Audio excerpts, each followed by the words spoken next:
Tupac or DMX? I'm a Tupac guy. Okay. Where does that come from? Like, what's the history of your listening to Tupac? I was a part of an organization called the National Black United Front. Reverend Herbert Daughtry and others, and Tupac's mom were affiliated with it. And his music is just real. Yeah. I respect that. You got it? Yeah, I got this one. I'm kind of scared, actually. Jay-Z or Nas? I got to go with Jay-Z. I bet you a Nas. I thought he would have been all New York and said both. Yeah, you should have said both. Oh, okay, damn. Can I come back? We want both.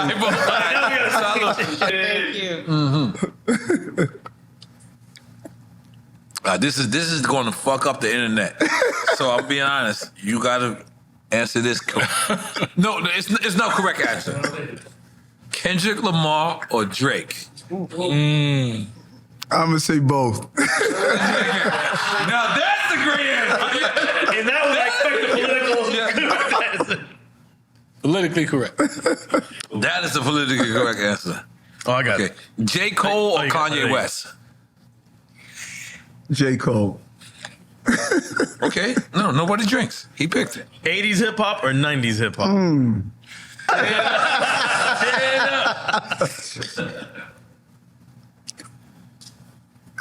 Sheesh. Podcast or radio? Podcast. Long version, able to really dig into a podcast. That's right.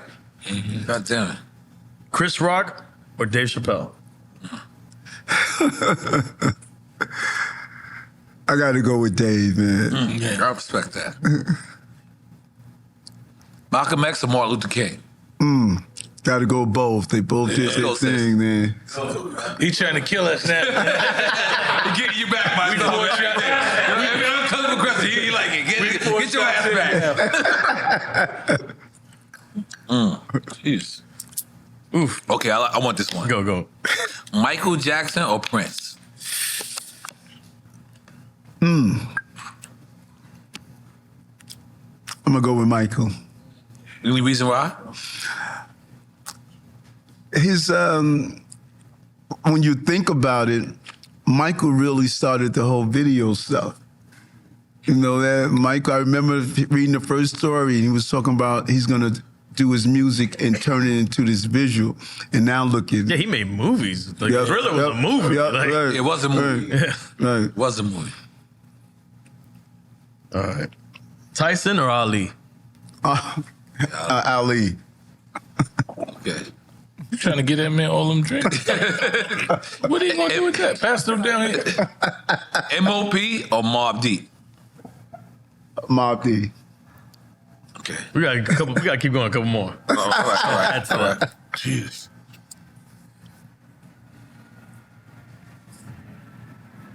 Go ahead. I'm thinking of shit. Brooklyn or Queens? Brooklyn. Oh. New York City or Miami? I mean, he gonna say that's not even fair. He said him to say. You say Miami? Yeah, I wanted to say New York. New York. God damn it, New York. Everybody here from New York. That's right. Miami is New York. Miami is the seventh borough. Miami is the seventh borough. I'm being honest. It's the 5 boroughs, then it's Long Island. And New Jersey. And New Jersey makes the 6th borough. And then the 7th borough is Miami. You know who says that? Only people from New York. We don't say that. Miami don't say that. Because y'all be claiming us too. Nah, get out of here. Y'all be like, you're my cousin from Brooklyn. My cousin from the Bronx.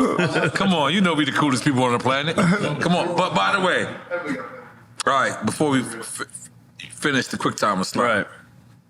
Right. New York. For anybody that's not from New York, I apologize for this segment. But when they say if you can make it here, you can make it anywhere. That's right. They're not lying. No, I think everybody could agree with that. New York is Understand about probably New York. one of the roughest, toughest, richest bourgeoisie cities in the world. You can get robbed on one block and turn around and have an elegant foie gras meal with caviar on the next. That's right. And guess what? You feel beautiful about it. Not the getting robbed part. No, I'm not focusing on that part, sir. I'm saying that can happen. But New York City is the greatest city on the planet. I'm sorry for people who are probably going to tune into this and they wanted me to say one of the greatest cities. And no, I don't want to say that. That's right. Claim it. I want to say the truth. That's right. It is the greatest city on the planet. It is the biggest city on the planet. I've been to Tokyo. Cool. I've been to all these other places. Cool. There's no place like New York City. None. I don't give a fuck right. where you go. Let's take a shot to that. A shot to that. No place like New York. From. I don't care where you Except go. Miami. No, I'm not gonna lie to you. I'm not gonna lie to you. Yes, it's very close. But just like there's a distinctive experience when you come to Miami, and it's pretty much horny people, right? What the fuck? Like it's like if you love Miami, you're kind of like a horny guy, right? You can come to New York and love New York and not be horny. It's true. Yeah. Like you could just The be out horny there. people love Miami. You could just love. It's horny people love Miami. Let's be honest. Let's be honest. Yo, this guy's description. I told you my shit is simplistic. Right. I'm I dyslexic. love that. Resource room, Virgo. Very. Well said. But New York City, I'm gonna be honest with you. It was a record label my son is signed to the same way as I'm signed to. It was called Violated. It was on 160 Varick Street, where right. Chris Lighty was alive. Classic. And we was talking about programs earlier, and y'all was back and forth about the programs earlier. And I'm gonna tell you what programs I would like to invest in. I would like to invest in whatever program that my son has, or whatever program that Papoose has, right? Yep.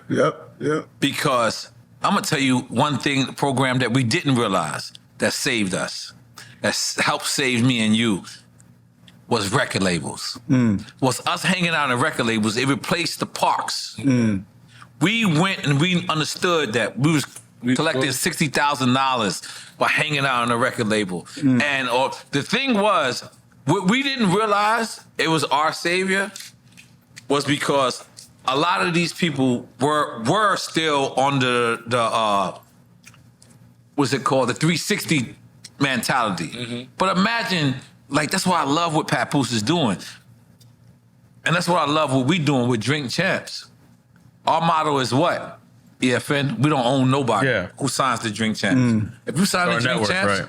this is your. For facilitators, We don't own you. right. We don't want to be a black and brown people that come into that turn into our parents that we despised. And we'll set you up, and if you got to go afterwards, because we So set we you give up. you a 1-year deal. We give you all your publishing. We do everything, and we just tell you, go ahead. That's dope. That's the programs that we was talking about earlier. It's the program that but me and you know that 160 Varick, where Chris Lighty would come meet with you, and he would, that You get walk you into out that the hood, office, because guess what? And Q-Tip was there, Buster was there one Guess day. what, my must have son? been Guess ill, what, my man. son? You didn't come Missy by was being yourself. there. You came No. with 6 other individuals. Yeah, I bring my man, guess and they what were so happened? happy Guess to what be happened? Those 6 other, not only you was inspired, but They those are. 6 other individuals went back to the Bronx. LL was in there. I remember the first time I freestyled for LL and off. He just walked into a meeting. I'm like, this is LL. And I'm rapping. You just and started Chris was rapping. like, listen to him. And he started rapping. And you know what's crazy? Like, probably 5 or 6 years ago, he remembered a bar I said from that round. I never, when he said that, he said, you said something about chuck steak. I'm cooking up steak. I'm cooking up beef for these chuck steak niggas. Right. And I said, Please, what? niggas, we remember. And, and I was like, damn, that was 20 plus years ago, and you really remember. And that shit inspired me. Like, I used to walk in that office. I remember I had battles with Gilly and Jay-Z and Dame Dash was just walking by, and it was like, we need you to judge it. Come in. You know what I'm saying? Like, that was an energy, man, that I think we need to have So again. both of you brothers was both political. And by the way, I shut the fuck up when y'all was talking. Right. Because, you know, sometimes if you don't know The fuck you talking about? It's all good. So, some of the best things to do is shut the fuck up. So I let you, but that's one of the programs that, you know, I see Steve Stout. Let me say this we didn't see eye to eye. But who he is now and who I became to be is one of the people I honor. He's in Africa saying, fellas, I'm opening a record label. I want us to own our own masters. That's dope. Hoite. That's Puerto Rican. I'm sorry. I know I'm fucking African proverb up with Spanish proverb, but it's the same proverb. That's right. He's in Africa telling, because you know what's the most popular music there is right now? Yep. Afro fucking beats. That's right. I'm sorry. That's right. No. I'm sorry. Malcolm X is coming out of me. Look, I don't know if it's Dirty Red, Malcolm X. Look, he's in Africa telling people, I love that. we need to own our own masters. Our masters don't need to own us. What does that remind you of? It's political.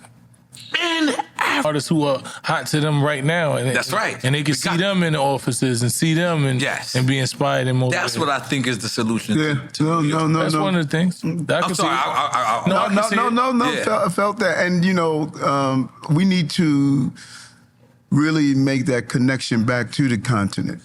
Because our brothers and sisters on the continent, they're really doing something. They're really, Africa. Yeah, they're regaining control. Yes. You know, they're looking at their natural resources. They're not allowing themselves to be exploited. When I was in Senegal, this brother is taking over all that cocoa that is shipped to Switzerland and other places to make chocolate. He says, nah, we need to do this right here. You know, all those natural resources, we need to make that bridge again, you know. Yeah.